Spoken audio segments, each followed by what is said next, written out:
Hello मेरे दोस्तों, आप देख रहे हैं एसजी सॉल्यूशंस और आज के इस वीडियो में हम डिस्कस करेंगे संयुक्त राष्ट्र के बारे में। ठीक है, तो मेरे दोस्तों हम बिना किसी देरी के स्टार्ट करते हैं। संयुक्त राष्ट्र की स्थापना 24 अक्टूबर 1945 को हुई थी। इसके सदस्य राष्ट्रों की संख्या 193 है तथा इसका मुख्यालय न्यूयॉर्क में है। संयुक्त राष्ट्र के मिशन और कार्य इसके चार्टर में निहित उद्देश्यों और सिद्धांतों द्वारा निर्देशित होते हैं। आइए इसके इतिहास के बारे में जानते हैं। 1945 में 50 देशों के प्रतिनिधियों ने सैन फ्रांसिस्को में संयुक्त राष्ट्र के चार्टर के लिए ड्राफ्ट तैयार किया। 26 जून 1945 को 50 देशों के प्रतिनिधियों ने चार्टर पर हस्ताक्षर किए। पोलैंड बाद में चार्टर पर हस्ताक्षर करके उसके संस्थापक सदस्यों में शामिल हो गया। प्रतिवर्ष 24 अक्टूबर को संयुक्त राष्ट्र दिवस का आयोजन किया जाता है। आइए इसके प्रमुख भाग के बारे में जानते हैं। इसका पहला भाग है महासभा। महासभा संयुक्त राष्ट्र की प्रमुख प्रतिनिधि अंग है जो विचार विमर्श एवं नीति निर्माण संबंधी कार्यों के लिए उत्तरदायी होती है। संयुक्त राष्ट्र के सभी सदस्य महासभा के भी सदस्य होते हैं। प्रतिवर्ष सितंबर में महासभा का सम्मेलन होता है। महासभा में अंतर्राष्ट्रीय शांति, सुरक्षा, नए सदस्यों के आगमन एवं बजट आदि पर बहुमत द्वारा निर्णय होता है। इसका दूसरा परिषद है सुरक्षा परिषद। अंतर्राष्ट्रीय शांति और सुरक्षा बनाए रखना सुरक्षा परिषद की प्राथमिक जिम्मेदारी होती है। सुरक्षा परिषद के सभी सदस्यों के लिए एक वोट निर्धारित होता है। संयुक्त राष्ट्र के चार्टर के तहत सभी सदस्य सुरक्षा परिषद के निर्णयों का पालन करने के लिए बाध्य होती हैं। इसमें 15 सदस्य हैं, जिसमें 5 अस्थायी सदस्य और 10 अस्थायी सदस्य हैं। चीन, रूस, फ्रांस, यूनाइटेड किंगडम एवं यूएसए अस्थायी सदस्य का विशेष दर्जा प्राप्त है। इसके तहत इन्हें विशेष वोटिंग पावर यानी कि वीटो का अधिकार प्राप्त है।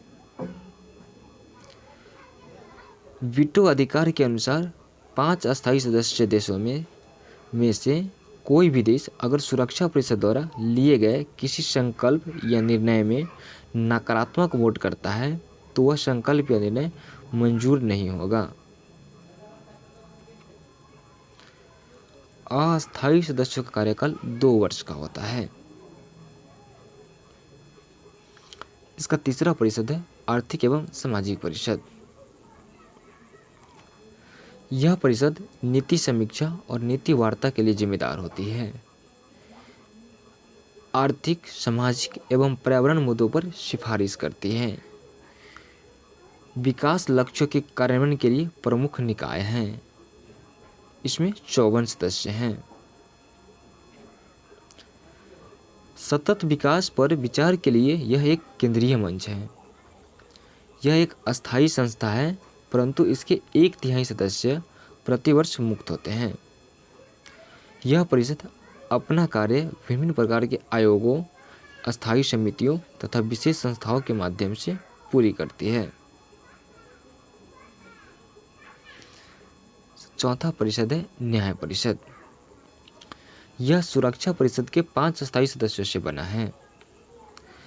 विकसित देशों द्वारा विकासशील देशों की सहायता इसका मुख्य सिद्धांत है। परिषद का कार्य था ट्रस्टशिप सिस्टम के तहत आने वाले ट्रस्ट क्षेत्रों के प्रशासन की निगरानी करना। इसका लक्ष्य था ट्रस्ट क्षेत्रों की स्वतंत्रता या स्वयं की सरकार की स्थापना करना। संयुक्त राष्ट्र के अंतिम ट्रस्ट टेरिटरी पलाऊ द्वीप के स्वतंत्र होने के साथ ही न्याय परिषद के कार्य समाप्त हो गए।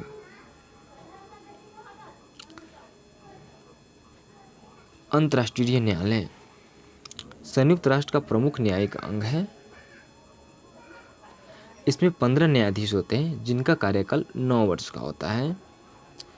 पीस पैलेस द हेग में स्थित है। संयुक्त राष्ट्र के अन्य सभी अंग न्यूयॉर्क में स्थित हैं।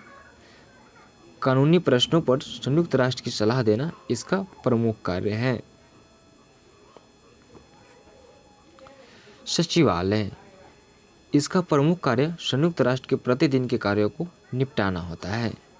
सचिवालय का प्रमुख महासचिव होता है। महासचिव की नियुक्ति 5 वर्ष की अवधि के लिए होता है। महासचिव संगठन का मुख्य प्रशासनिक अधिकारी होता है।